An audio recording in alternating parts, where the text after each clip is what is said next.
nyakubahwa mwese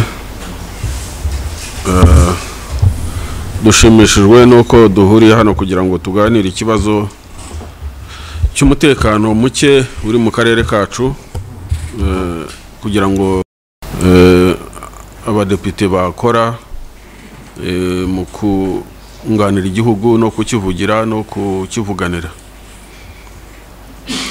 Iki kibazo ntabwo ari ikibazo gitangiye vuba, ni ikibazo kimaze igihe.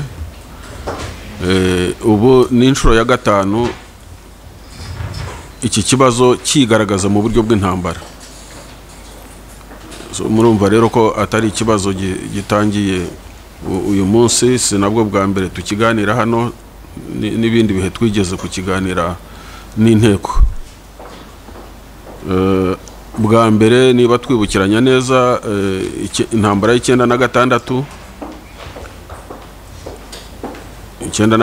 u Rwanda rujya muri Zaire icyo gihe gucyura impunzi. Icyateye ibyo bibazo n'ubu kiri mu bitera ibibazo dufite uyu munsi. Icyateye intambara y'98 yazanyemo ibihugu byinshi byo mu karere, u Rwanda rukisanga muri ibyo bibazo. Ni ikibazo kimwe nacyo kidatandukanye n'igitera ibibazo by'uyu munsi. Intambara z'umutwe witwaga CNDP zatangiye muri 2006 kugeza 2009. Ni intambara zifitanye isano zatewe n'ibitera ibibazo by'umutekano mucyo dufite uyu munsi. Intambara za M23 za 2012 kugera muri 2013 ni intambara zatewe n'ibibazo n'uyu munsi bihari. Iki kibazo ubwite tuvuga uyu munsi ni ikibazo cyatangiye 2021 kikaba kigejeje iki gihe 2025. Ubwo rero ni inshuro ya gatanu rero hari cycle y'ibibazo biteye gutyo, kandi byose bishingiye ku mizi ibitera imwe, nta tandukaniro. Icyo umuntu yakwibaza ni impamvu ikibazo kivuka mu myaka 30 kikaba inshuro 5 ntikibonerwa umuti, ntikibonerwa igisubizo, ahubwo kigacumbikishwa kigakomeza kivuka kandi gishingiye ku bibazo bimwe. Aho niho nicyo kibazo cya mbere umuntu yagombye kwibaza. Ariko hari abatera ibibazo, hari ababa banakwiye kubikemura, hari n'abibazo bireba. Ari icyo gihugu ibyo bibazo biturukamo, ariyo yabanje kuba Zaire, nyuma ikaba Democratic Republic of Congo. Buri gihe ibyo bibazo mu burasirazuba bwaho niho ibibazo bituruka. Icyo gihugu nicyo gihora kiri nyirabayazana. Akarere turimo ni akarere ka East Africa, ni akarere ka SADC. Ibyo bihugu usanga byose bihuriye mu kibazo, ariko turi na party ya international community.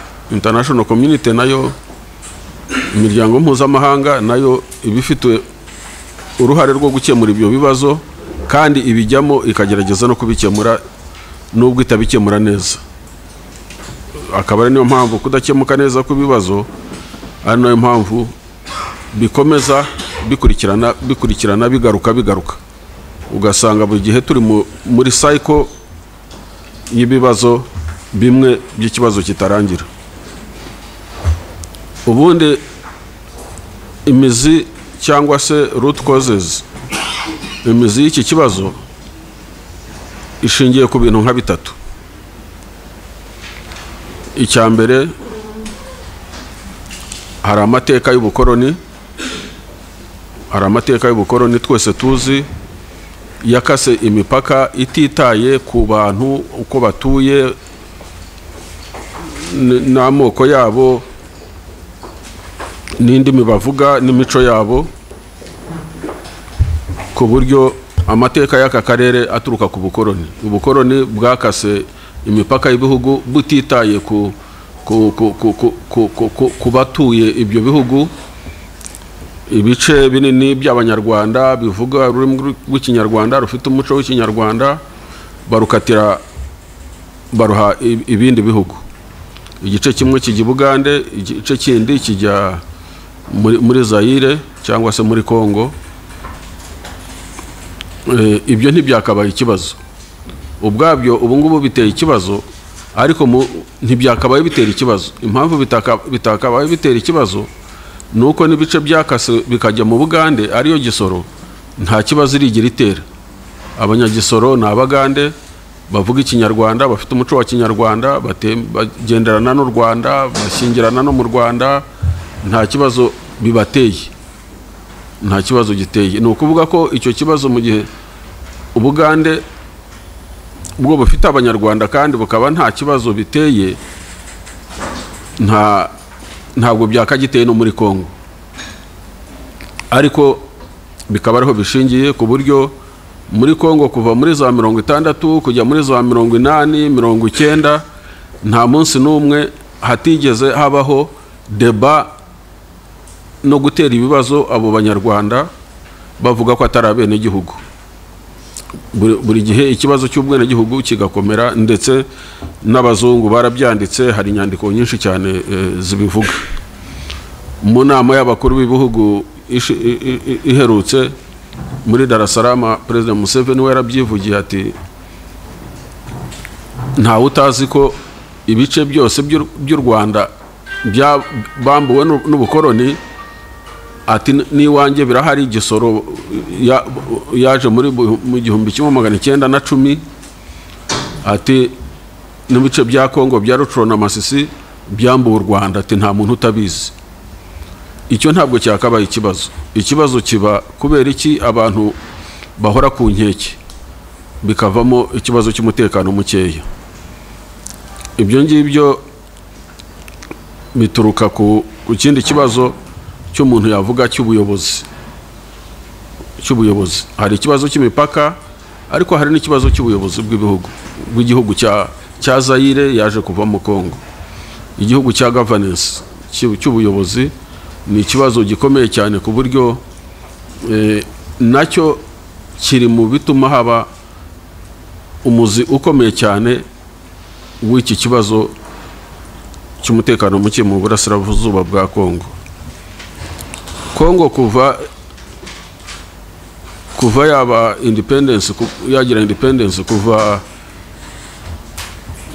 Lumumba agiyeho akaba prime minister, nyuma y'iminsi 16 gusa, nyuma y'iminsi 16 gusa Kongo yatangiye kugira ibibazo. Icyo gihe uwitwa Moise Chombe yafashe Katanga arayikata, ashyiraho bank notes. Uwitwa Albert Karongi yakase Kasai ayigira independent, ayigira igihugu. Uwitwa Mbumba akata Kisangani. Icyo gihe Kongo icyo yakoze, yiyambaje amahanga, yiyambaza mercenaries, bazana abamasenarizi bitwa Bashikaramu, Robert Shikaramu araza, abamasenarizi baraza batangira kurwanya abo bose bari bigumuye. Murumva rero iyo tuvuga uyu munsi Kongo tukavuga intambara zirimo mercenaries ntabwo muri Kongo ari abo uyu munsi. No muri icyo gihe za 60 bari bahari, baraje bararwanye muri Katanga, bararwanye mu burasirazuba bwa Kongo abo Bashikaramu, ndetse banahunga bahungiye mu Rwanda, ni Kayibanda wabahaye inzira. Ubwo murumva ko ibibazo bifite imizi miremire. Kuva icyo gihe rero mu burasirazuba bwa Kongo ntabwo higeze hagira umutekano. Kuva izo ntambara zose zabayeho, harimo iza Laurent Desire Kabila muri za 60, harimo iza Che Guevara muri za 60. Icyo gihe uburengerazuba bwa Kongo bwagize imitwe yitwaje intwaro yitwa Mayimayi zikagenda zihindura isura, zihindura ibyo zirwanira bitewe n'ibihe n'ubuyobozi buhari. Ariko phenomenon ya Mayimayi ntabwo yigeze iva muri ibyo bihugu, muri icyo gihugu yashinzemo imizi. N'uyu munsi turavuga ko harimo imitwe igeze muri 250 yitwaje intwaro. Iyo mitwe iyo tuyivuga uyu munsi hari igihe dutekereza ko iyo mitwe ibayeho uyu munsi. No, iyo mitwe ibayeho kumara imyaka hafi 60, ariko ikagenda yiyongera cyangwa igabanuka bitewe n'ibihe, cyangwa ikagenda ihindura ibyirwanira. So rero ikibazo cy'imiyoborere cyangwa cya governance muri Kongo ni ikibazo nacyo gifite uruhare runini cyane mu bihabera mu kibazo cy'umutekano mukeya gihari. Ikindi kibazo cya gatatu ni uruhare rwa international community international. International community nayo ifite uruhare runini cyane muri ibi bibazo byose bibera muri Kongo. Icyambere muri ryo kwatwa ry'imipaka, ni international community niyo yicaye Berlin 1884 ikata imipaka uko yishakiye, igabanya abantu. Icya kabiri, international community niyo igena ayo mategeko mpuzamahanga n'iki byose, ariko international community yagiye, UN yagiye muri Kongo kuva 1960, n'ubu ikiriyo, igabanuka ikiyongera bitewe n'ibihe, ariko imiryango mpuzamahanga yakomeje ibayo. Ikindi cya kane gisembura cyangwa cyasembuye iki kibazo cyo mu burasirazuba bwa Kongo ni ikibazo cy'impunzi zari ziganjemo abasirikare n'interahamwe 1994. 1994 abakoze ubwicanyi hano mu Rwanda, abakoze jenoside yakorewe abatutsi mu Rwanda bahungiye ahantu hatandukanye. Hari abahungiye muri Tanzania, hari abahungiye Burundi, hari n'abahungiye benshi muri Zaire. Abahungiye muri Zaire icyo gihe bahunganye ibikoresho byose by'intambara, logistics zose, ibikoresho by'intambara byose barabihunganye. Bageze muri Zaire, imiryango mpuzamahanga, mwibuke ko icyo gihe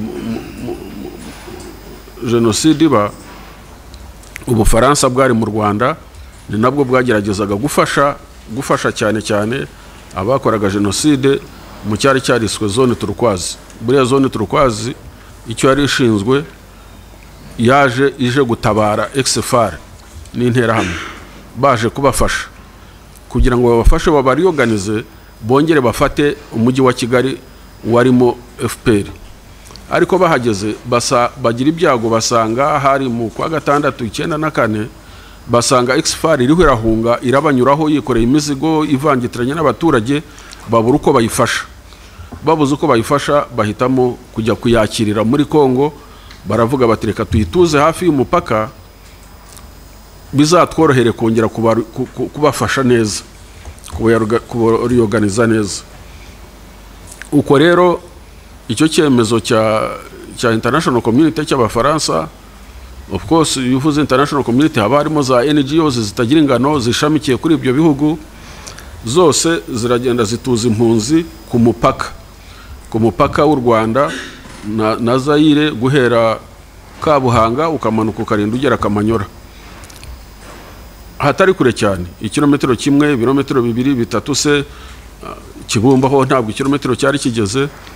Impunzi izifite imbunda, izitwaje intwaro, ibibunda binini, za eta majoro, guverinoma yose uko yakabaye. Icyo ngicyo rero cyaje gisembura n'ubundi bya bibazo navuze byari bihari. Impamvu mvuga ko iki kibazo kigaragaza muri Kongo gutyo ntikigaragaza ahandi aho abantu bahungiye Tanzania, ariko Tanzania bahahungiye basanze system ya Tanzania ikora, basanze system ya CCM ikora, basanga guverinoma ikora, ku buryo abantu binjiye Rukurusumu basanga abasirikare n'abapolisi babambura imbunda, batandukanya abasirikare, batandukanya n'abasivili, ku buryo nta kibazo na kimwe cyaturutse Tanzania. impunzi zajyanywe kure cyane zijyanwa ahitwa Benako zambuwe intwaro bazisubiza mu Rwanda, nta kibazo na kimwe cyahabaye. Niko byagombaga kugenda rero ku ruhande rwa Zaire, ariko ntabwo ariko byagenze. Zaire, Abafaransa, international community yafashe impunzi izivangitiranye, abasirikare n'imbunda, etamajoro n'ibibunda binini uko byari bimeze mu Rwanda, uko babihunganye, bagenda babishyira ku mupaka. Ubwo rero uruhare rwa international community narwo ruzamo. Twari tuvuze uruhare rw'ubukoroni, twari tuvuze uruhare rwa governance ya Zaire, imiyoborere, none harimo n'uruhare rwa international community. International community yatuje abo bantu hariya. Ubwo basanze already muri Congo hari societe imeze exactly nk'uko u Rwanda rwari rumeze. Uko barusize mu burasirazuba bwa Congo ni nako basanze urundi Rwanda urwo rwaturutse ku bukoroni. Basanga representation ari imwe, basanga ethnic dispensation ari imwe. Uko babasanze uko basize mu Rwanda niko babasanze hariya. Ari nayo mpamvu bahageze bagatangira gukora kwica n'ubundi nk'uko bicaga hano mu Rwanda. Abacitse kwicumu abahunze barahunze 94, 95, 96 barahunze baza mu Rwanda. N'ubu baracyari impunzi mu Rwanda, nyuma y'imyaka 30 baracyari impunzi zigeze hafi 100,000. Abandi bahungira za Uganda, abandi bahungira Burundi, ariko abandi bahungira hano mu Rwanda. Ubwo rero ikibazo cyari gisanzweho muri Zaire cy'Abanyarwanda bavuga ikinyarwanda b'Abakongomani cyari muri za deba cyo kubima ubwene gihugu, cyo kubambura ubwene gihugu. Noneho hikubisemo ikibazo cy'amacakubiri, ikibazo cy'ingenga bitekerezo ya genocide. Noneho kiba urusobe, kiba kibi cyane, kandi bigizwemo uruhare na international community ituje abo bantu ku mupaka ikabarekera n'intwaro. Nibwo hatangiraga intambara z'igicengezi, bifashijwemo nabo babahaga intwaro, ari mu buto babahaga intwaro, ari Abafaransa babatrainingaga, abari mu nkambi ku mipaka bari trained. Intambara z'igicengezi ziyogoza akarere, uturere t'u Rwanda twegereye Zaire, cyane cyane za Musanze, Nyabihu, Ngororero, Gisenyi, Rubavu, Rutsiro n'ahandi. Ibyo nibyo byavuyemo intambara ya 1996, 1996.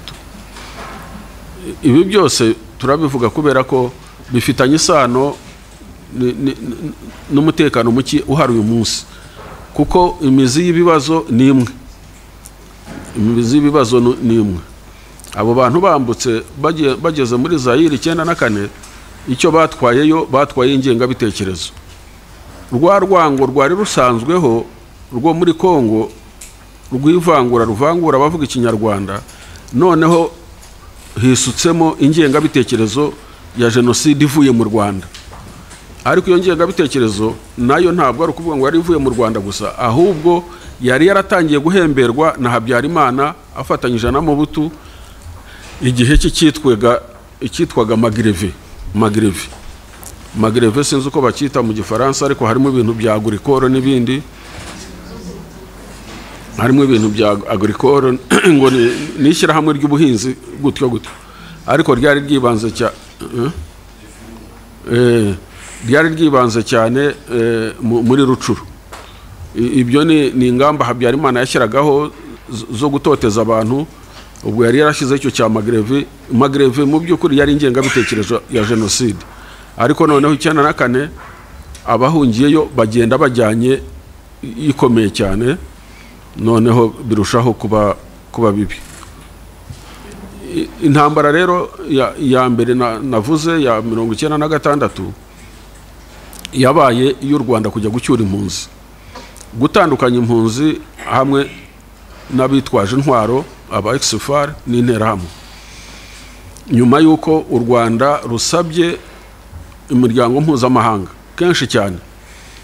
Ndibuka neza ibyo biganiro byabayeho, umuryango mpuzamahanga ikatubeshya ikadushuka, bakatubwira ko bagiye gushyiraho amakoridoro ngo muri za Goma kugera za Mugunga, ngo ayo makoridoro bakazahamagarira impunzi gutaha, ariko urebye ari nk'ibyo kudukinga mu maso, kubera ko icyo gihe abari barambutse imbunda, abari baratangiye kwinjira mu Rwanda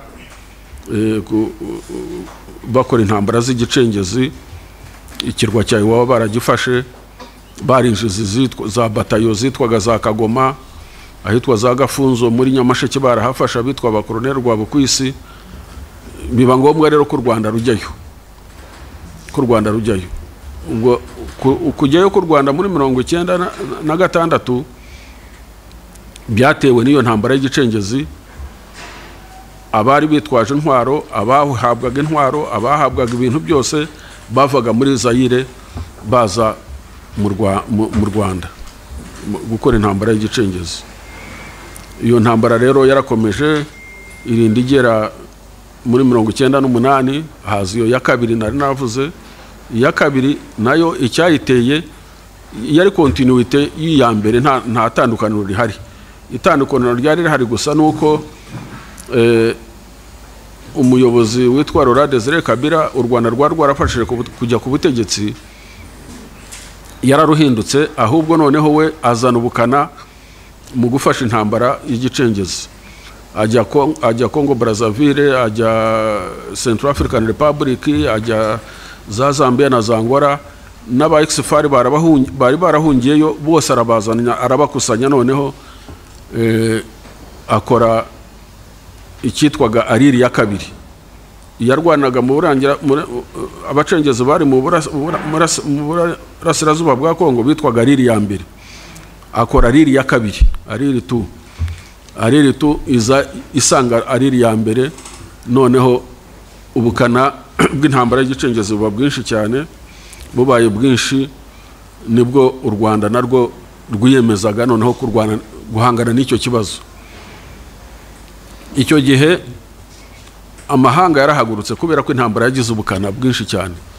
Iyo ntambara yazanyemo ibihugu byinshi byo muri Afurika, muri aka karere dutuyemo, bajya ku ruhande rwa Kabila, rwa Kongo. Haje Zimbabwe, haje Angola, haje Namibia, haje Chad, haje Sudan, bose bajya ku CNDD-FDD, Ariri ya mbere, Ariri ya kabiri, nizo za Mayimayi, byose bijya ku ruhande rwa Kabila, u Rwanda ruhangana nabo. Mu guhangana nabo, u Rwanda rwihagararaho ku buryo intego yabo ntabwo yari itandukanye n'intego abuyu munsi bitwa Sami DRC na Tshisekedi bari bafite. Aba bitwa Sami DRC turaza kubageraho, na Tshisekedi intego bari bafite yari yo kuzana intambara ikarangirira hano i Kigali. Ariko icyo gihe 1998 intego z'iyo coalition yose navuze yarimo ibyo bihugu byose, intego yayo kwari ukuvuga ngo intambara barayisubizaho yatangiriye, ubwo ngo ni mu Rwanda, bagomba kwirangiriza mu Rwanda. So murabona ko byose bigenda bisa, ni imyaka gusa, ariko ikibazo ni kimwe, ntabwo gihinduka. Icyo gihe rero iyo ntambara yaje kurangira ari uko habaye amasezerano ya Rusaka 1999. Imiryango mpuzamahanga itegeka ko haba deployed umutwe w'ingabo z'umuryango w'abibumbye witwa MONUC iba deployed, izanwa muri Kongo mu kwezi kwa 10 1999. Ubwo hategekwa ko ingabo z'amahanga zarwanaga muri Kongo zirimo n'iz'u Rwanda zose zivamo. Icyo gihe Zimbabwe yavuyemo, Angola yavuyemo, Namibia yavuyeyo, Chad ivayo, Uganda ivayo, u Rwanda ruvayo, icyasigayeyo kidahinduka ni FDLR. Ariri 1, Ariri 2 arizo zaje guhinduka FDLR, zo ntizavuyeyo, zo zagumyeyo. Uwo mutwe w'umuryango w'abibumbye witwa MONUC wo wagomba kugumayo kugira ngo abari wo noneho uhangana na FDLR. Ubwo urumva u Rwanda rugize icyizere cy'uko habonetse umutwe mpuzamahanga ugiye guhangana n'ikibazo cyaruteraga umutekano mukeya. Aho niho navugiraga ko uruhare rw'umuryango mpuzamahanga rwa international community ntabwo international community yakwirengagiza uruhare rwayo muri iki kibazo kiriho uyu munsi, kuko yakomeje kubigiramo uruhare kuva icyo gihe. Inanirwa icya mbere gutandukanya impunzi n'abitwaje intwaro 94, 99 iraje abarwanaga muri Kongo barwanira uburenganzira bwabo n'umutekano wabo bavuyemo, MONUC isigayemo ngo irahangana na FDLR, ariko ntabwo bahanganye nazo, ntacyo bakoze, ahubwo FDLR yarakomeje iriyubaka, irarecruitinga, iratraininga, ikomeza gufashwa n'ingabo za Kongo, ahubwo MONUC irebera. Si no kurebera gusa, ahubwo no gucuruzanya, bagacuruzanya amakara, bagacuruzanya amabuye y'agaciro, bagashyiraho za bariyeri, bagasoresha imisoro, bakabana bakasangira mu tubari. Ni ibintu byari bizwi, ntacyo umuryango mpuzamahanga wigeze ukora. Birakomeza, byageze muri 2001 mu kwezi kwa gatanu, FDLR itera u Rwanda, iratera none itera ku mugaragaro, batera ari ibihumbi 900, batera mu majyaruguru. Iyo ntambara ntabwo yatinze cyane, nta nubwo abaturage bayimenye cyane bandi mu Rwanda, kubera ko icyo gitero yateye ari uko abanyarwanda bamaze kumenya ubwenge, bamaze kuba mobilize ku buryo no kuyirangiza cyane ntabwo yarangijwe mu buryo bwa gisirikare ahenshi cyane, ahubwo igisirikare cyakoranye n'abaturage. Abaturage benshi cyane nibo barangije iyo ntambara, ba mu majyaruguru nibo bayirangije, cyane cyane abagore. Iyo ndayivuga kubera ko nari mpari narayirwanye, ariko nzi ko abagore nibo bayirangije ku giti cyabo hafi, kuko abagore banze intambara, barayizinutswe, barayanga, bashyigikira leta, bagafata abana babo b'abacengezi baza bagera mu mago, akamuha ibiryo, yamara kumuha ibiryo akamusimbukira, agafata imbunda akayimwambura, akamuzana kuri pozisiyo y'abasirikare akamuduha. 2001 cyangwa se akaza bakatubwira ati baraye hano, bari hano, cyangwa se tukabatuma, ariko bagize uruhare runini cyane. Iyo ntambara rero isa naho mu Rwanda irangiye vuba mu kwezi kwa gatanu 2001. Bigeze 2006 kwa gutotezwa kw'abantu bavuga ikinyarwanda gukomezwa na leta ya Kongo,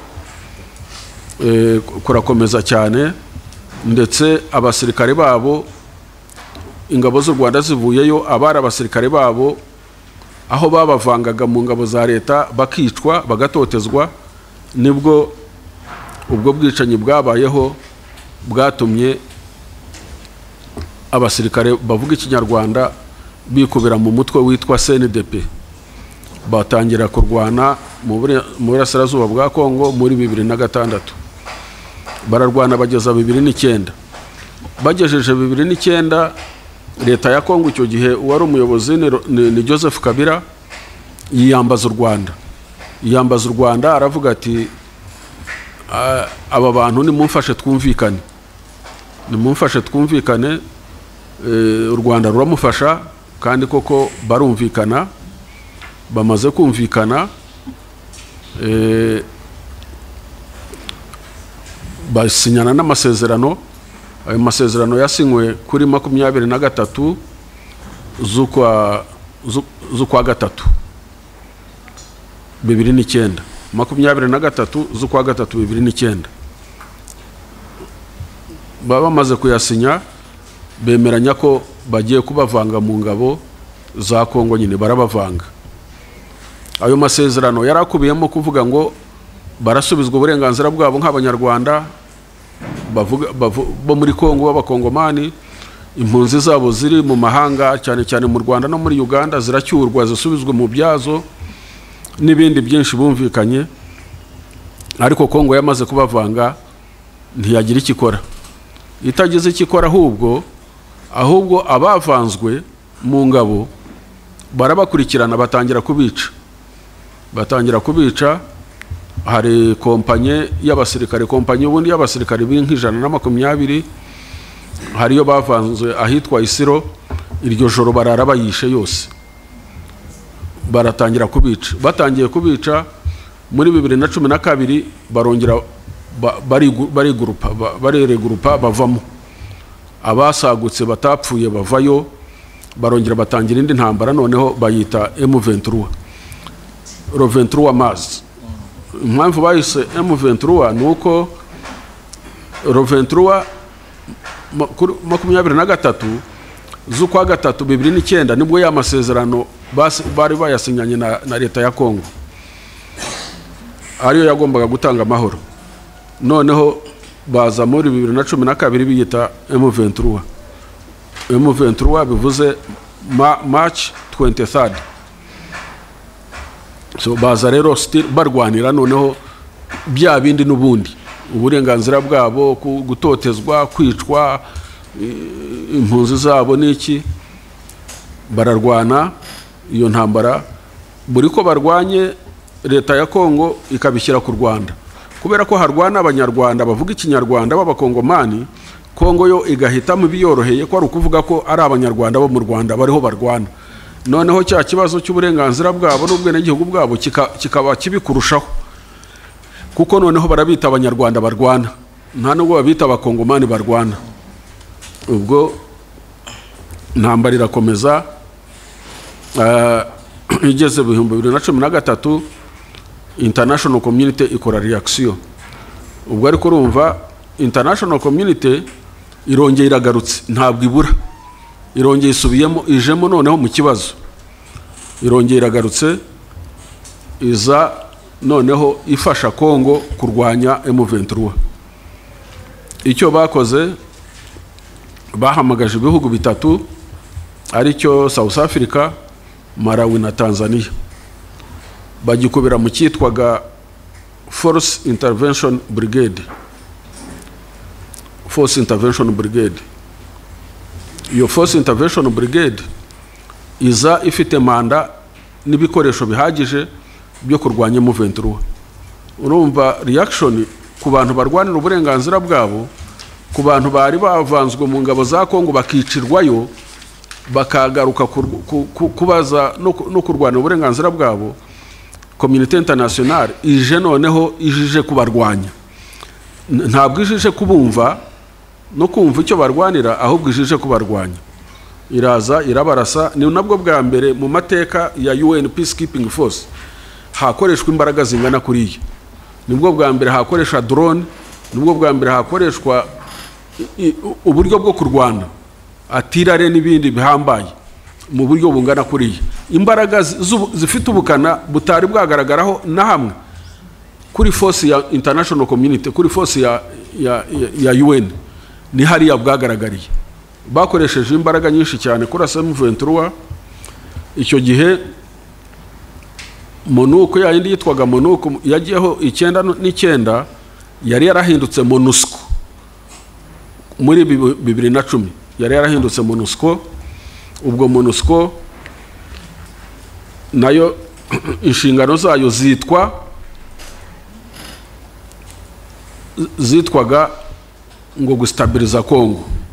Ariko gustabiliza Kongo harimo no kurwanya interahamwe no kurwanya FDLR. Ariko bakayiha manda ngo yo gufasha na FARDC, gufasha ingabo za Kongo. Aho ngaho hakaba ihurizo rikomeye cyane. International community yahaye ingabo z'umuryango mpuzamahanga za MONUSCO bayiha manda yo gufasha FARDC, ingabo za Kongo. Ariko ingabo za Kongo zikaba zifatanya na FDLR, kandi agatsiko k'impuguke kitwa UN Group of Experts koherezwa na UN buri gihe kugenzura umutekano mu karere n'abawufite mu ruhare. Buri gihe muri Loni batanga raporo yuko ingabo za Kongo zifatanya na FDLR, bakagatanga muri UN, bagatanga raporo muri UN. Ariko UN igacaho igaha manda MONUSCO gufasha FARDC. Ubwo murumva niba UN iha MONUSCO manda yo gufasha FARDC kandi ziko FARDC ifatanyije na FDLR, ni ukuvuga ko UN ibihaye ubufasha FDLR. Nicyo babivuze, ni ukuvuga ko international community muri iki kibazo cya Kongo iri indicted, ikwiye kuba indicted, ikwiye kuba sanctioned. Nicyo cyambere gikwiye kuba sanctioned. Ikintu gikwiye kuba sanctioned cyambere mu kibazo cy'uburasirazuba bwa Kongo, muri conflict, international community ikwiye kuba sanctioned. Ntaho yabihungira, kubera ko UN Group of Experts buri gihe yatanze amaraporo menshi cyane yerekana ko ingabo za Kongo zifatanya na FDLR. Mu gihe ingabo za Kongo zifatanya na FDLR, umuryango mpuzamahanga UN igatanga mandate ikayiha MONUSCO ngo ifashe FARDC, ni ukuvuga ko ibifashije na FDLR indirectly cyangwa directly. Niko babivuze, kandi ntabwo yavuga ko itabizi kuko ni ibintu bizwi ko FDLR ifatanya na FARDC. Mu gihe rero MONUSCO ifasha FARDC kandi FARDC ifatanya na FDLR, ni ukuvuga ko bose ari abafatanya bikorwa, ari abafatanya byaha, bose bafatanyije ibyaha. Nta kuntu rero iyo mubona international community uyu munsi n'ibihugu bigize bikomeye byihandagaza ngo biratanga sanctions, nibyo bya mbere bikwiye kuba sanctioned, kubera ko nibyo bituma FDLR itava muri kariya gace, nibyo bituma FARDC itareka gufatanya na FDLR, kubera ko bafatanya na FDLR. Iyo bafashije FARDC kandi FARDC ifatanyije na FDLR, ubwo ni ukuvuga ko na FDLR baba bayifashije mu buryo bugaragara. Nta nubwo Kongo yakwirirwa yikuraho FDLR kandi bona international community UN yarahaye MONUSCO mandate yo kuyifasha, yo kubafasha. Nta pressure bafite nimwe. So ubwo rero icyo gihe muri 2013 icyitwa Force Intervention Brigade cyashyizweho na Loni, cyaje kurwanya M23 ku mbaraga, kuyirasa ku mugaragaro. Barayirasa bayirusha imbaraga, icika mu bice bibiri. Igice cya mbere kimwe kiza mu Rwanda, icyari cyobowe n'uwitwa General Bosco Ntaganda. Ubwo General Bosco Ntaganda yari yararezwe muri International Committee Criminal Court ICC, yari yararezwe ngo kubera ko yari muri turi Bosco Ntaganda muri turi yarwaniraga abahema bicwa. Abahema nabo ni nk'abatutsi bo muri ako gace. Ideology nimwe, itotezwa ni rimwe. So aho yarafatanyije n'abandi baho arengera abo bantu, ariko niwe watoranyijwemo wenyine. Impamvu yatoranyijwemo Bosco Ntaganda, impamvu yatoranyijwe kuregwa muri ICC, nuko ari umututsi wo muri Kongo. Nta kindi yazize, nicyo cyaha afite cyonyine, ni nacyo akwiye kuregwa. ariko kumurega ngo yisha abantu ibyo ngibyo ni ukubeshya. Ubwo rero icyo gice cyari kiyobowe na Bosco Ntaganda kinjira mu Rwanda. U Rwanda rwanga kwiteranya n'imiryango mpuzamahanga, rubwira Ntaganda ko rutari bumwakire. Ntaganda kandi koko abura aho ajya, yitanga muri ambasade y'Abanyamerika hano i Kigali. Abanyamerika baramufata bamujyana muri Hague. Ari muri Hague ajya arafungwa. Igice kindi cyari cyobowe na General Makenga, Sultan Makenga, cyo gihungira muri Uganda. Igice cyahungiye mu Rwanda, kinjiye mu Rwanda twakurikije amategeko mpuzamahanga agenga abitwaje intwaro. Twabambuye intwaro bose tubakura hafi y'umupaka. U Rwanda rubajyana muri Ngoma, baba muri Ngoma badafite intwaro. Izo ntwaro zaje kwandikwa, zirabarurwa, zisubizwa, zihabwa MONUSCO iziha leta ya Kongo. Ni ukuvuga ko u Rwanda ntacyo rwabazwaga, ntacyo rwaregwaga bijyanye n'abo barwanyi binjiye mu Rwanda muri 2013. Twebwe twari turabere impunzi abo basore n'inkumi bagiye Ngoma, bahise biyandikisha ko basezeye intambara, bajya no muri HCR abariho babarirwa. Ni ukuvuga ko twebwe Kongo ntacyo yatubazaga kuko nta murwanyi wayo twari dufite. Abinjiye muri Uganda bagiye barabatwaye, bo ntibabambura n'intwaro, babashyira mu kigo cya gisirikare cyitwa Bihanga si kure ya hano, na amasaha nk'abiri n'igice uvuye hano mu modoka. Bajya muri icyo kigo babamo 2013 na 14, 15, bigeze na 16 barambirwa kuba mu kigo. Abo bari muri Uganda bavamo n'imbunda zabo, baragenda bajya mu birunga bya Sabyinyo. Mu birunga bya Sabyinyo ku mupaka wa Uganda na Kongo, nta nubwo ari ku mupaka wa Kongo n'u Rwanda, bajya ku mupaka wa Uganda na Kongo. Bajya mu birunga barahaguma, batangira kwiyubakira aho ngaho. Ubwo bategura nyine ngira ngo kuzasubira mu gihugu cyabo imbere, ariko baguma binegetse aho ngaho ku gace ka Uganda atari muri Kongo. Barahaguma. Muri 2018 nibwo Perezida Tshisekedi yabaga perezida wa Kongo. Aba perezida wa Kongo mu buryo namwe muzi bwo yagiye hose butindeho, uwari Perezida Kabila aramuha ku bwumvikane, aramubwira ati basinyana amasezerano uburyo bazakorana, ajyaho. Icyo gihe mwibuke ko Perezida wa Repubulika y'u Rwanda niwe wari chairperson wa African Union. Nka chairperson wa African Union, Perezida mushya wa Kongo ugiyeho n'igihugu kimaze igihe mu bibazo nk'ibyo ngibyo, gihora kiduteza ibibazo, gifite FDLR.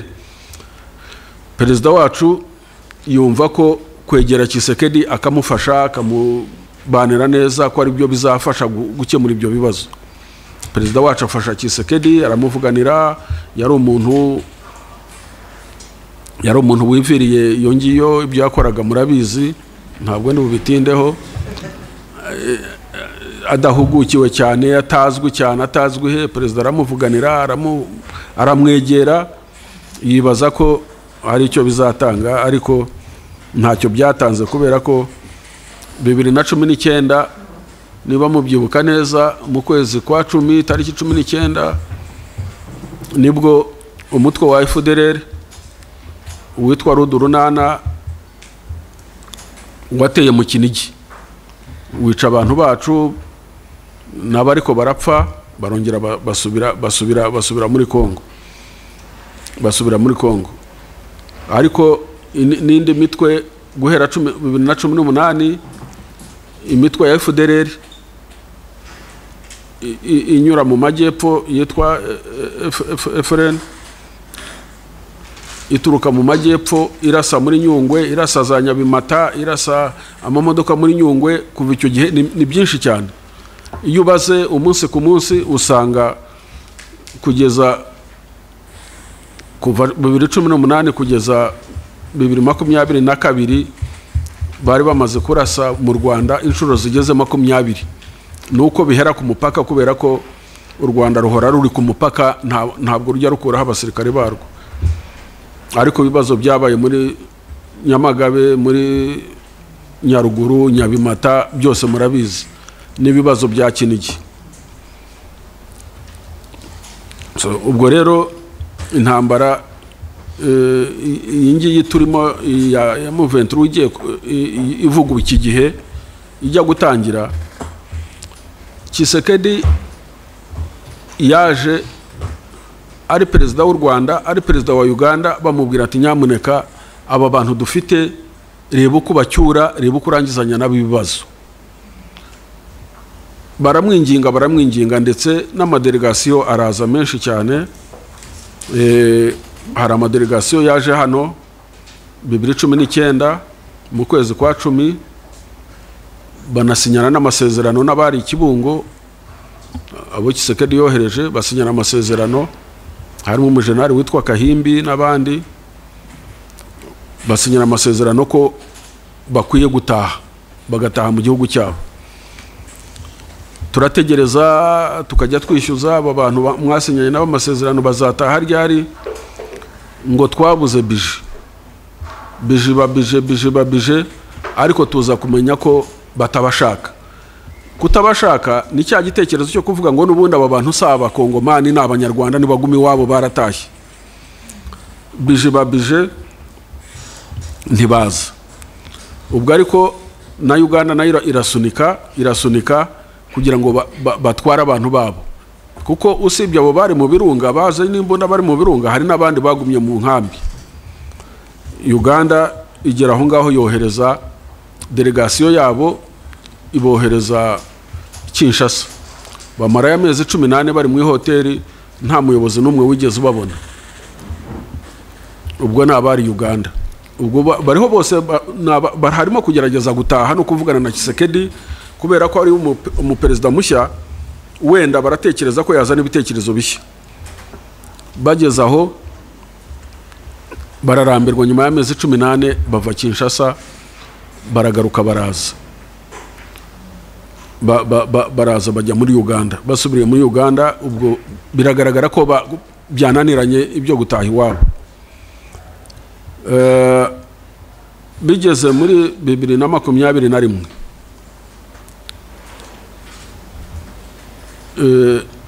Tshisekedi ati ngiye gushaka igisubizo cya Kivu.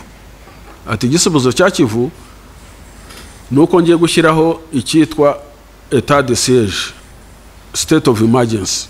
State of emergency ni ukudeklarara ko ari ibihe bidasanzwe, ari ibihe by'intambara. Akuraho abayobozi bose muri Kivu b'abasivili, guhera kuri ba guverineri kugera kuri ba burugumesiteri na ba konseye n'abandi bose, abasimbuza abasirikare.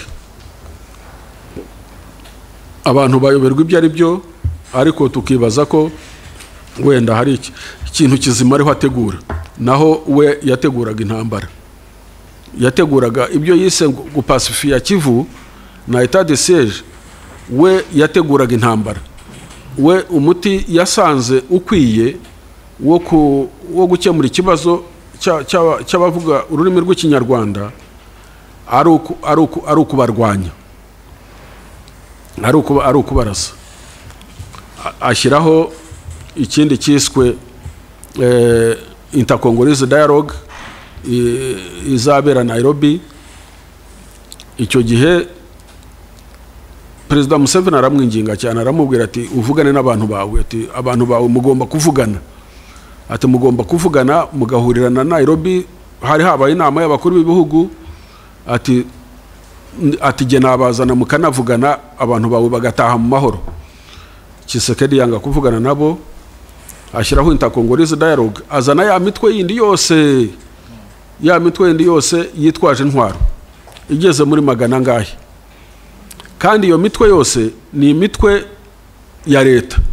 Abo bose bitwaje intwaro bose basamikiye kuri leta, nabo mu generali, nabo mu colonel se, nabo mu depite, n'abadepite baba bafite imitwe yabo yitwaje intwaro hariya, nabo mu ministry.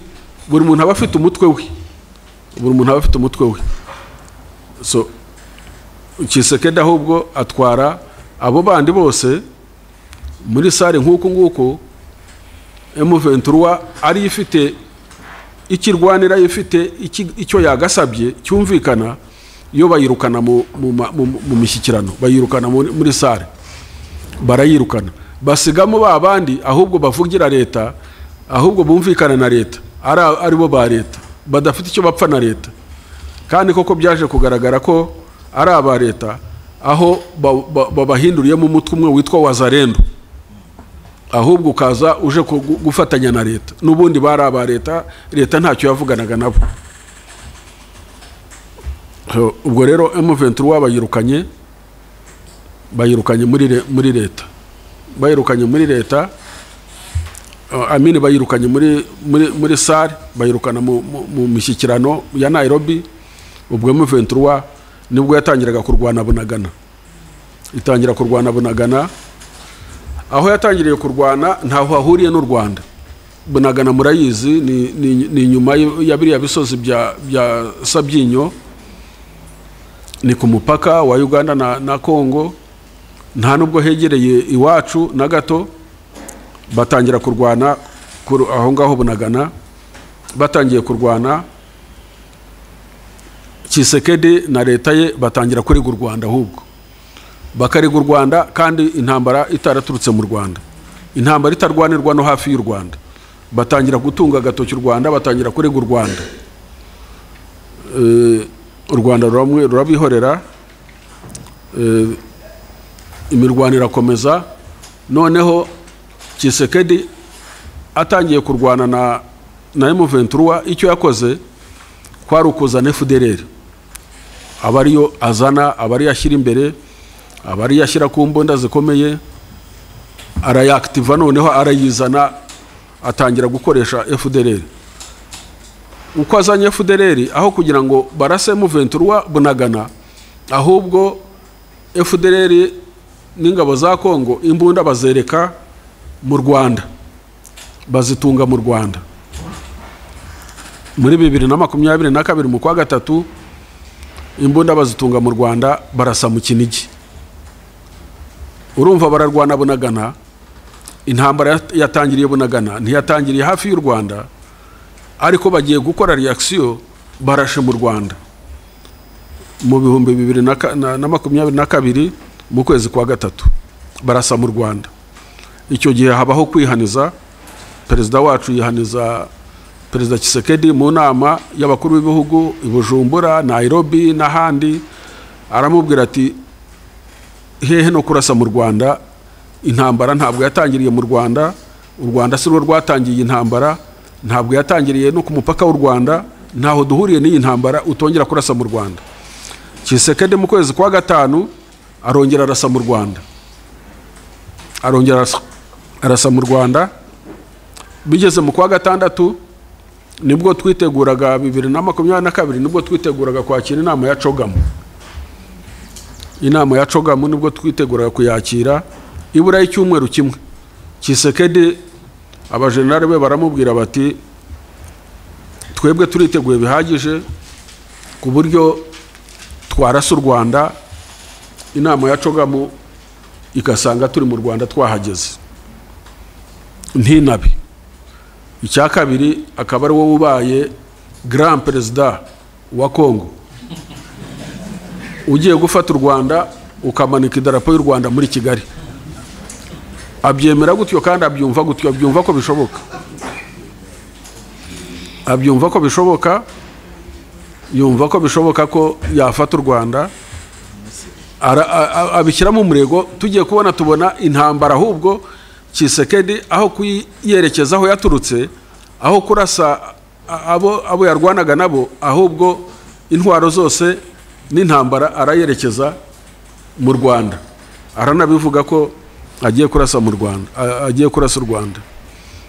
Icyo gihe urumva barashe mu kwa gatatu, barashe mu kwa gatanu, barashe mu kwa gatandatu, n'indege zitangiye kuvogera ikirere cyacu. Ubwo arabona ko n'indege zaje zica hejuru ya Gisenyi, mwarabibonaga. Uko nuko deklarara intambara ku Rwanda. U Rwanda rero nyakubahwa Perezida wa Repubulika afata icyemezo cyo kuvuga ngo ntabwo nakwemera igihugu cyanjye kuguma kuvogerwa gutyo no kuraswa gutya, reka nkore icyitwa defensive measures. Ntabwo ngiye gutera Kongo, ntabwo nshaka gutwara intambara muri Kongo, ariko ndafata defensive measures ziproteja igihugu cyanjye ku buryo ntawongera kukirasamo. Nuko yabikoze. Yakoze icyo cyemezo cyiswe defensive measures, ni ukuvuga ko umwanzi kumwigiza hirya ku buryo atakurasira mu gihugu, cyangwa se ukaguma ucunganye nawe, wabona agiye kubikora ukava ku mupaka wawe ukagenda ukamubuza ukagarukira hafi. Izo measures rero zaba effective ku buryo kuva icyo gihe byarafashije cyane. Ariko Tshisekedi, inama y'abaperezida b'ibihugu ya East African Community, icyo gihe yari yobowe wari chairperson wa East African Community yari perezida w'u Burundi,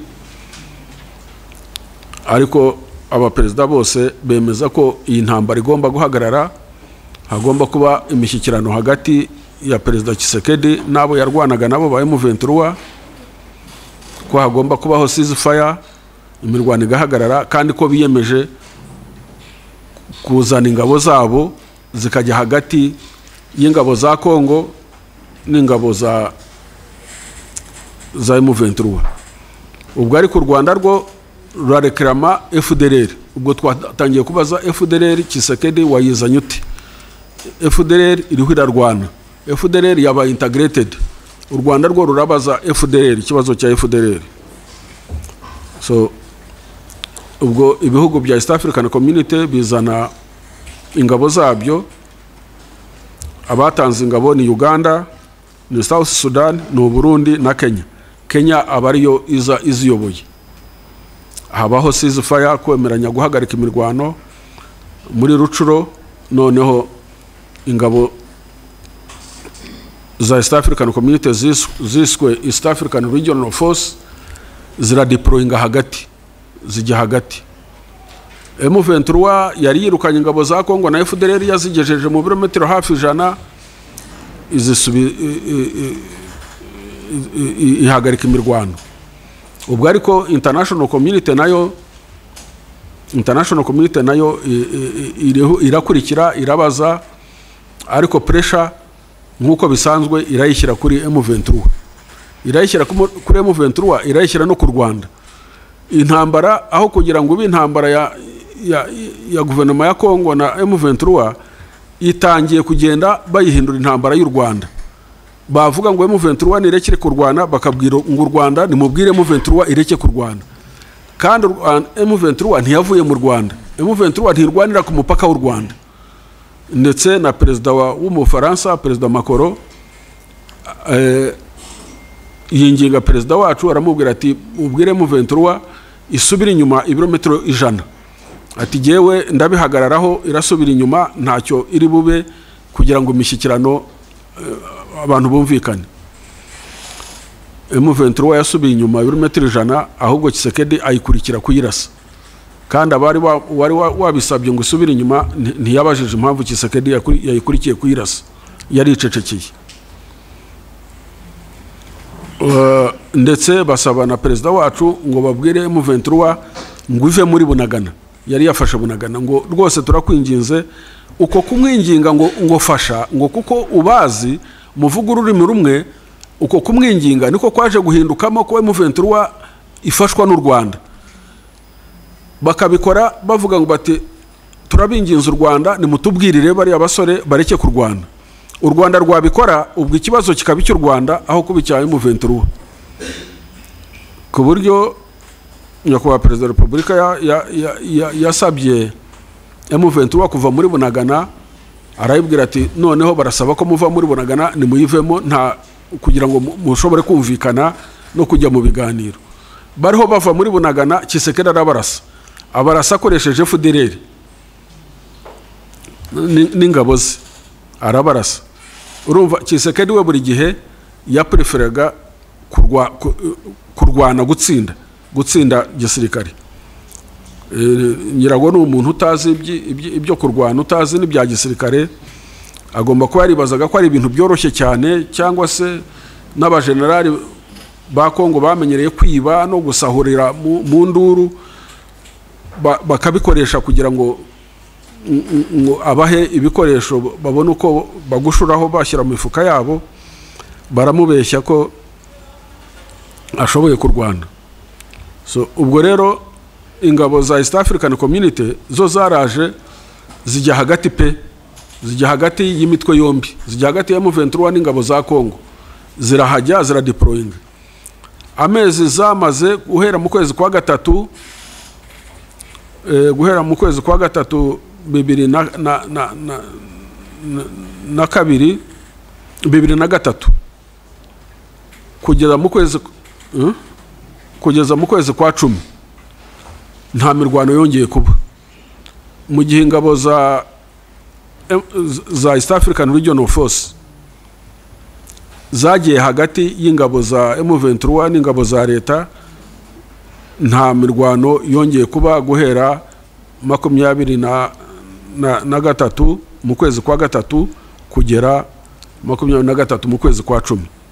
Habaye agahenge, nta mirwano yari hari. Ibyo byagombaga gutanga umwanya wuko hagomba kubaho imishyikirano n'ubwumvikane hagati ya leta ya Kongo na M23, ariko ntabwo ari byo Tshisekedi yashakaga. Tshisekedi yashakaga kurangiza intambara mu buryo bwo kurwana. Icyo yakoze yahereye ku Burundi, ashaka perezida w'u Burundi. Nta umenya uburyo yakoresheje, ariko dukiye ku buryo bubiri.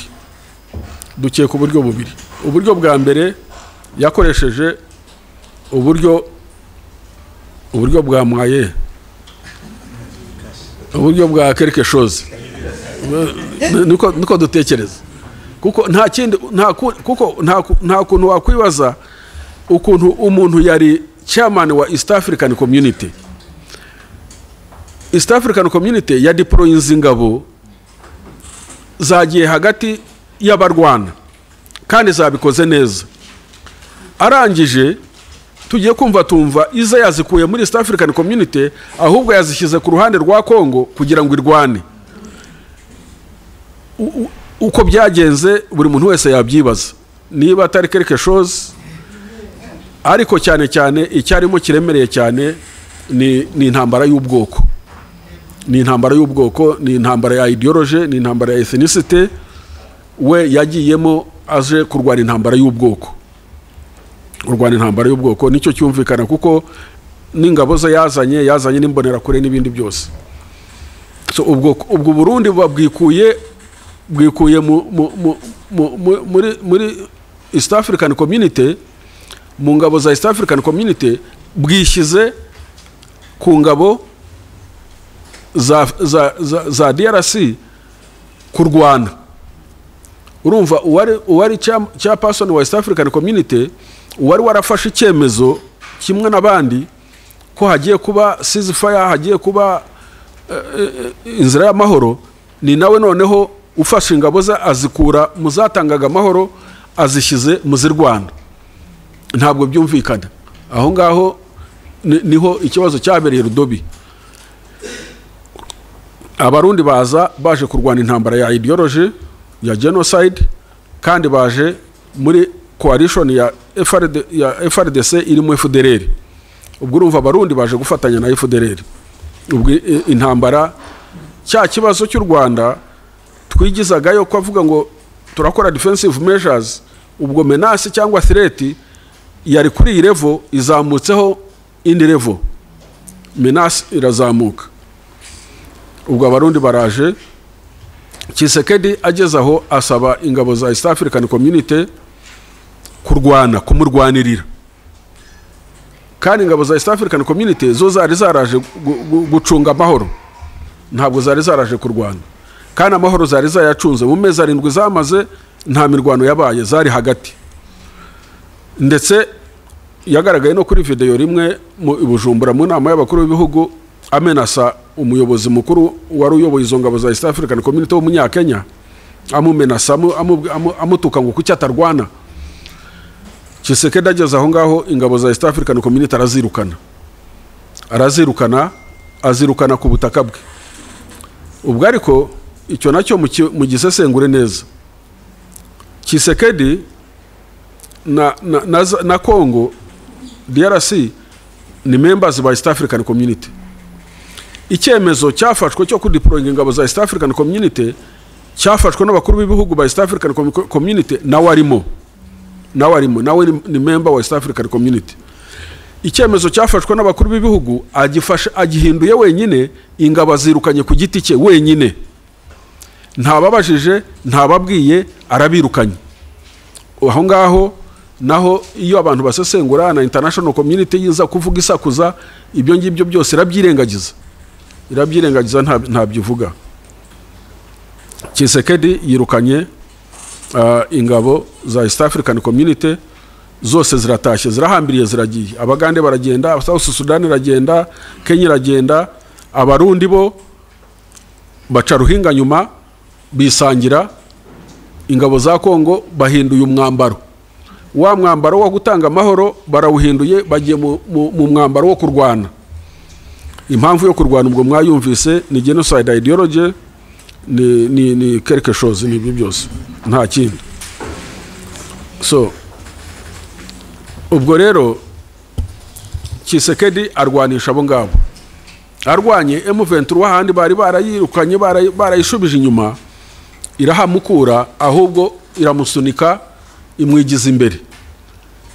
N'abarundi barananirwa, imwigije imbere. Tshisekedi ajya gushaka andi maboko, ajya mu bazungu, ajya gushaka mercenaries, abacanshuro bava muri Romania, ngira ngo muri Georgia, mu Faransa,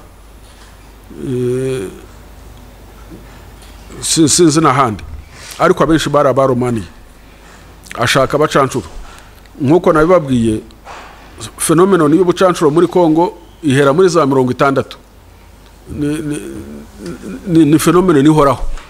Iyo bagize ikibazo bitabaza ibindi bihugu cyangwa se bakitabaza abacanshuro. Wari wabona abantu badahindura ibyo wakoze muri 60 ukabikora muri 25. Muri 60 bahamagaje abamoroko, bahamagara abacanshuro. Abamoroko nibo bagiye kurwana muri Katanga, abacanshuro ba Shekarabu nibo barwanye muri za Kisangare no muri burasirazuba bwa Kongo. No muri 25 uracyahamagaza ibihugu kukurwanira, uracyahamagaza n'abacanshuro. Abacanshuro bananiwe muri za 60 bashobora muri 25. Ubwo azana abacanshuro biyongera ku barundi, bararwana, M23 irabasunika. Ubwo FDLR yose barayizanye, baratraininga. FDLR iratraininga, mumenye ko FDLR traininga. Hari abibaza ngo FDLR ngo imbaraga za FDLR ziri hehe? Imbaraga za FDLR ziri muri ideology, ziri muri ideology yayo. Uko baba bangana uko ariko kose, mu gihe ideology yabo iri ya genocide ideology, ntabwo wavuga ngo nta mbaraga bafite. No, genocide ideology nubwo yabifitwe n'umuntu umwe cyangwa babiri, baba bari dangerous, baba bifite ubukana bukomeye cyane. N'abayitangiye muri za 50 bukara agatsiko k'intiti zitageze muri 6-7, ariko 94 miliyoni zindi. So ntabwo rero wavuga ngo FDLR. Ubwo Tshisekedi azanye FDLR, azanye abarundi, azanye mercenaries. Ageze aho asanga intambara atari bushobore kuyijyana aho ashobora kuyijyana, kubera ko za defensive measures ntabwo zirimo kumwemerera. Noneho ajya kwitabaza andi mahanga, ajya South Africa, ajya Malawi, ajya Tanzania, azana izindi ngabo ziswe SAMIDRC. SAMIDRC ahangaha muhumve neza, mwongere mubone uruhare rwa international community. Uruhare rwa international community, mpamvu international community idashobora kuba umwere muri iki kibazo cya Eastern DRC. Ifite icyasha ariko ifite na record iri criminal. Kuko ubwo buri mwaka UN group of experts izi mpuguke za UN zihora ziza kureba ngo ibikorwa by'u Rwanda, ibikorwa by'imitwe yitwaje intwaro, baratanga amaraporo agaragaza neza ko FARDC, umutwe w'ingabo za Kongo, za leta ya Kongo, ukorana na FDLR.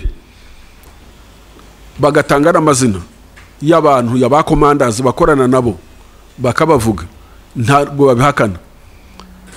Barangije umuryango w'abibumbye ufatiye SAMIDRC, iyi Tshisekedi yazanye, irimo SADC, ingabo za SADC, harimo Tanzania, harimo Malawi, harimo na South Africa. Baza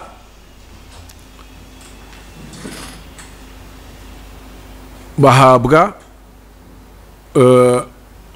endorsement na UN Security Council. UN Security Council iha uburenganzira MONUSCO bwo gufasha SAMIDRC technically and logistically. Ikosa bakoze muri 2013 kuri Force Intervention Brigade, bongeye barisubiyemo muri 2024 barisubiramo exactly the same mistake. Uko bazanye Force Intervention Brigade ikarasa M23 ikayisuka mu Rwanda no muri Uganda, barongeye bazanye noneho bazanye SAMIDRC igizwe na zangabo n'ubundi zahoze muri Force Intervention Brigade. Mwibuke kuri mu 2013 ingabo zari zigize Force Intervention Brigade yari South Africa, yari Malawi na Tanzania. Muri 2024 SAMIDRC igizwe na South Africa, Malawi na Tanzania.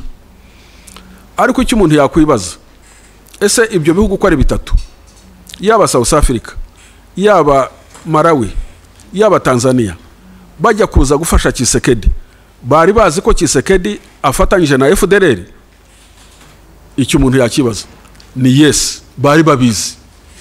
Ntabwo kuko ni ibintu byavuzwe, u Rwanda rwarareze, mu nama rwarareze, mu nyandiko rwarareze, muri UN rwarareze, ahantu hose. Ni ukuvuga ko yaba Tanzania, yaba Malawi, yaba South Africa yaje gufasha ingabo za Kongo, bazi ko ingabo za Kongo zifatanyije na FDLR. Ni ukuvuga ko nabo baje gufasha FDLR. Murumva aho ikibazo kibera compliqué, naho ngaho ikibazo kigenda kikigobeka, kigasobekeranya. Ntabwo ushobora kuvuga ngo ibyo bihugu byohereje ingabo zabo zitazi ko FDLR ifatanyije n'ingabo za Kongo. No, ni ibintu byari byizwe na buri muntu wese. Kimwe nuko abarundi bazi ngo FDLR ifatanyije n'ingabo za Kongo, nabo bakaza bajemo. So mu gihe rero SAMIDRC ije, MONUSCO cyangwa UN igaha MONUSCO mandate yo kuyifasha technically and logistically, kandi baje gufasha ingabo za Kongo, kandi ingabo za Kongo zifatanyije na FDLR, ya level ya threat, ya level ya menace, ya level y'umutekano muke y'u Rwanda yari wenda kuri iki gice, ubu ngubu irazamuka igera hejuru, kubera ko no muri iyo minsi yaba Perezida Tshisekedi inshuro zigeze muri 3 yavuze ko intego ye ari ugukuraho leta y'u Rwanda. Perezida w'u Burundi muri iyo minsi ajya Kinshasa avugana n'urubyiruko, nk'ushinzwe ukuri urubyiruko mu rwego rwa EU, abwira urubyiruko ko azafasha urubyiruko rw'u Rwanda gukuraho ubutegetsi bw'u Rwanda. Mu gihe Tshisekedi avuze ko azakuraho ubutegetsi bw'u Rwanda, Ndayishimiye akavuga ko azakuraho ubutegetsi bw'u Rwanda, kandi bombi baraza bakabikora mu buryo bwa gisirikare, bakazana ingabo. SAMIDRC ikazamo, ikaza muri ayo magambo, ikaza ishyigikiye uwo mugambi. Ni ukuvuga ko menace ku Rwanda yahise izamuka. Uko yazamutse ni nako u Rwanda ruzamura defensive measures. Icyo gihe u Rwanda ruba rufite uburenganzira bwo kuzamura defensive measures, kwirinda bihagije. U Rwanda ntabwo rwigeze n'umunsi n'umwe rutera Kongo. U Rwanda ntabwo rwigeze n'umunsi n'umwe rutera igihugu cya Kongo.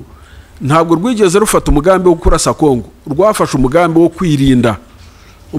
kwirinda, defensive measures, kwidefanda.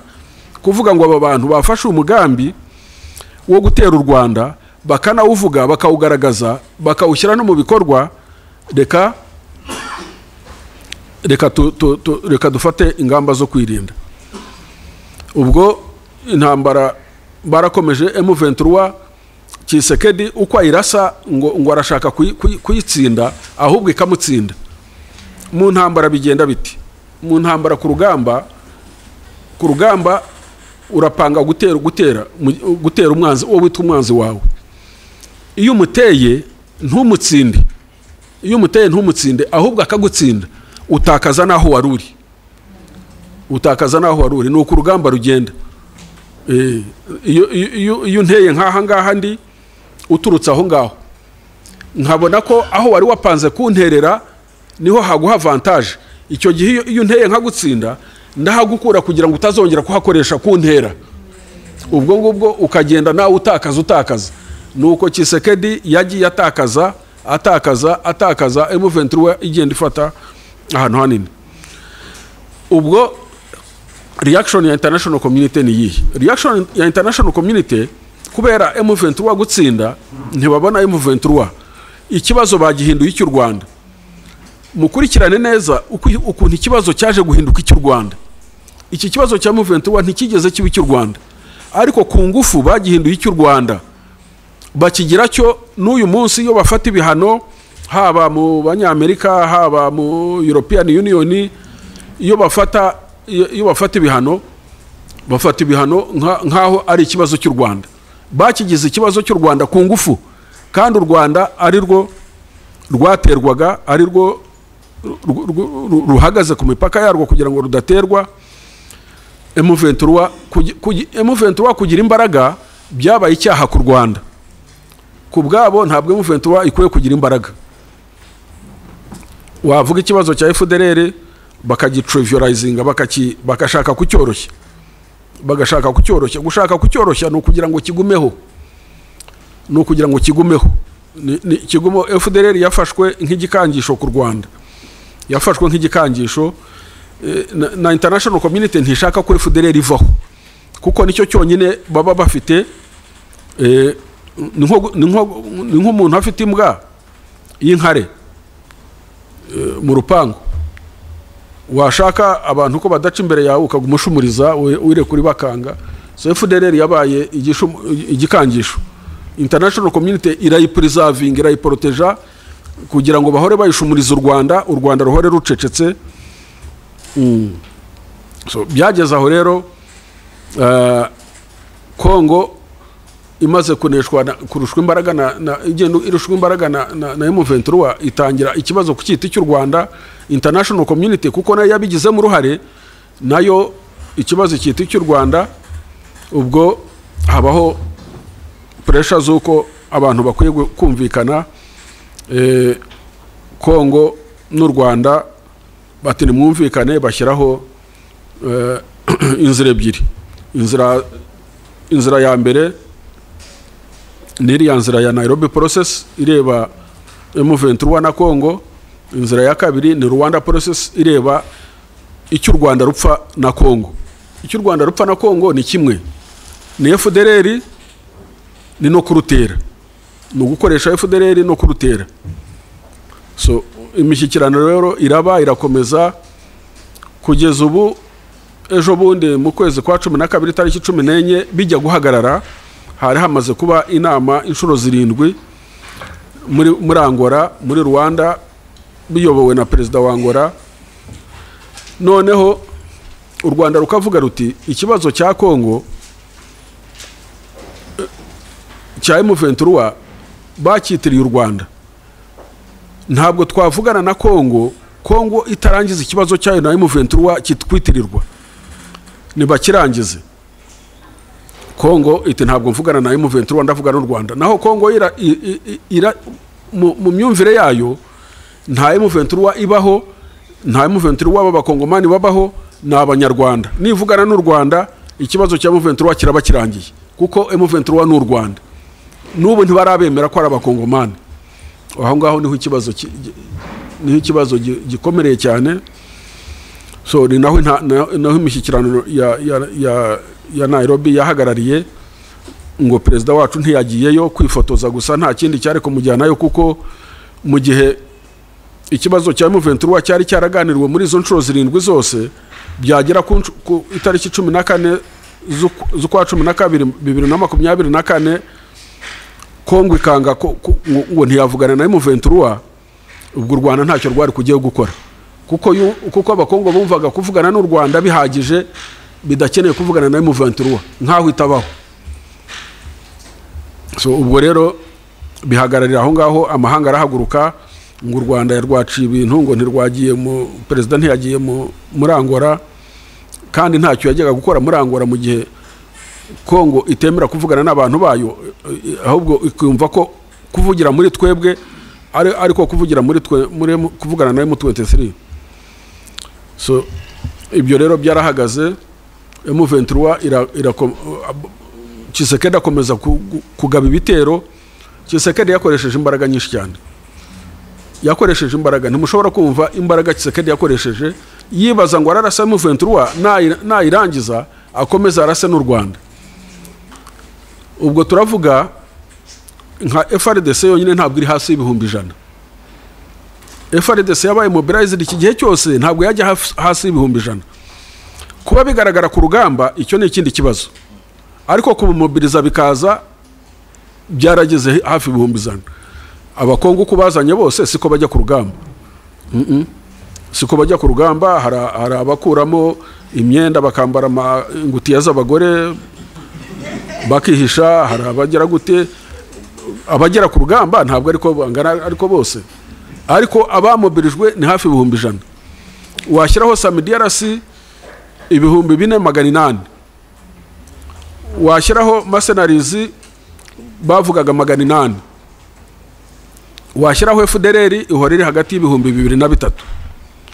Abarundi bohereje batayo 19, batayo imwe ibamo 600, bohereje batayo 19, ubwo utashyizemo imitwe y'imbonakuri.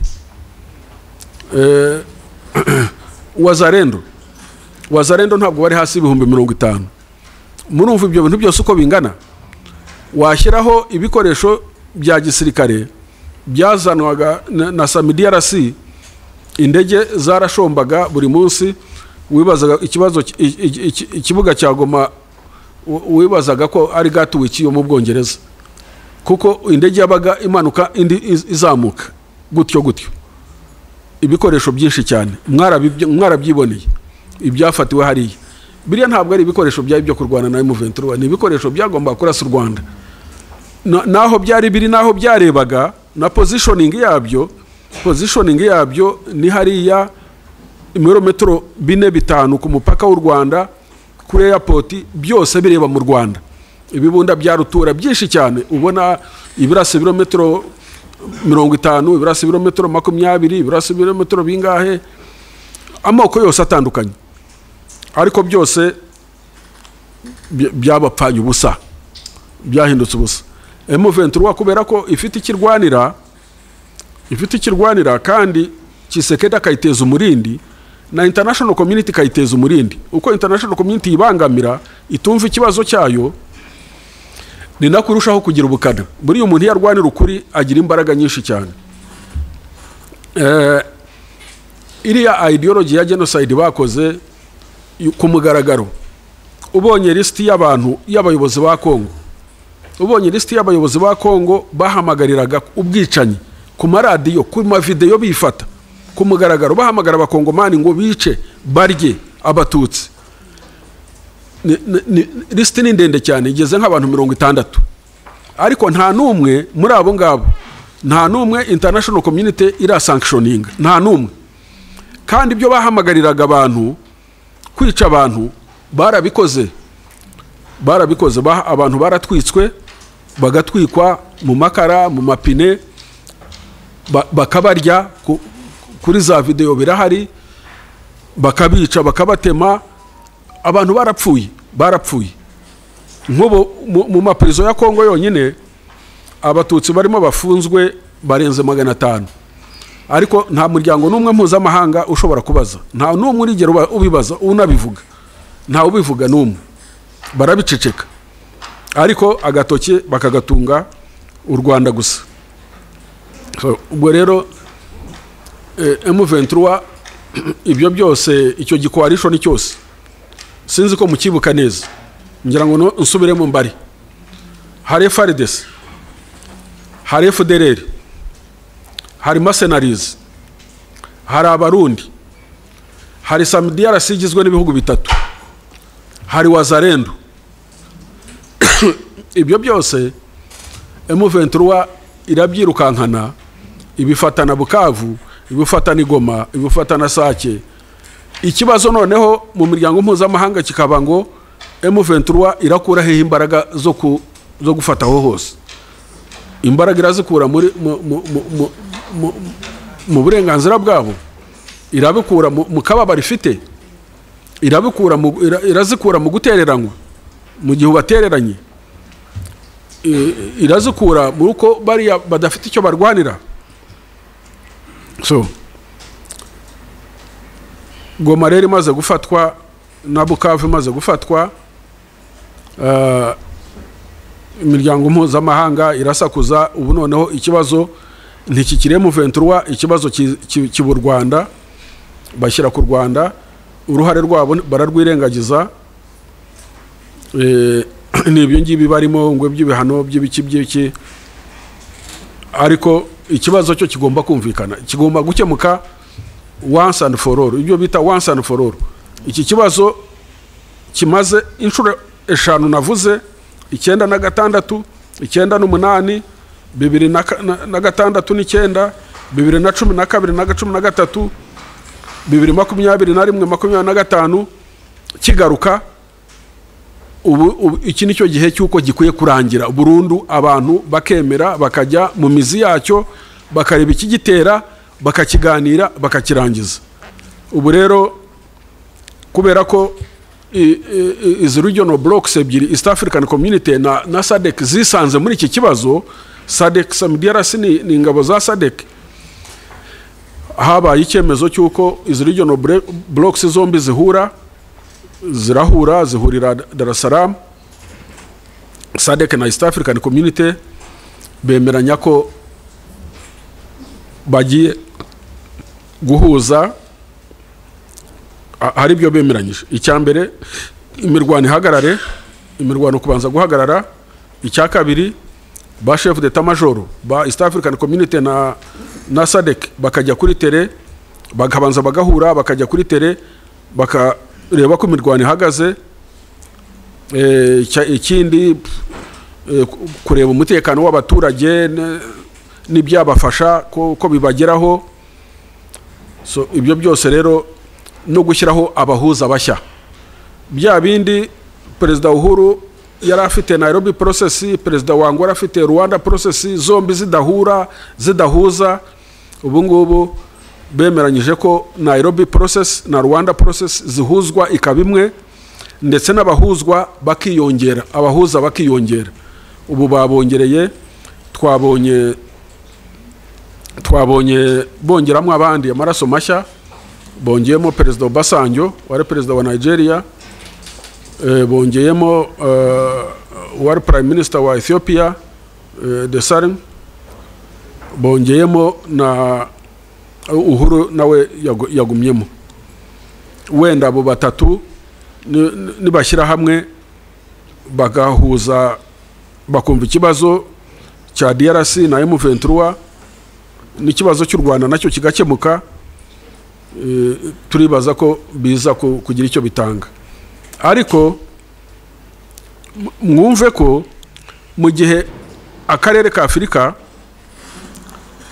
ndetse na African Union yumva ikagezwaho ibyavuye mu ihuriro rya East African Community na SADC bakabiha umugisha, African Union ikabiha umugisha ikavuga ngo bikomeze ikibazo bagikemure politikare, amahanga yo international community yo yafashe yindi nzira, yo irashakira u Rwanda ibihano.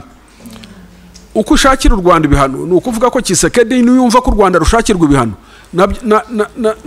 na bya biganiro ntazabijyamo, ntabyo azajyamo, ntabyo azitabira, kubera ko the international community yo iramushyigikiye. Ariko buriya international community kireba niki? International community ni ibihugu. International community irareba amabuye y'agaciro.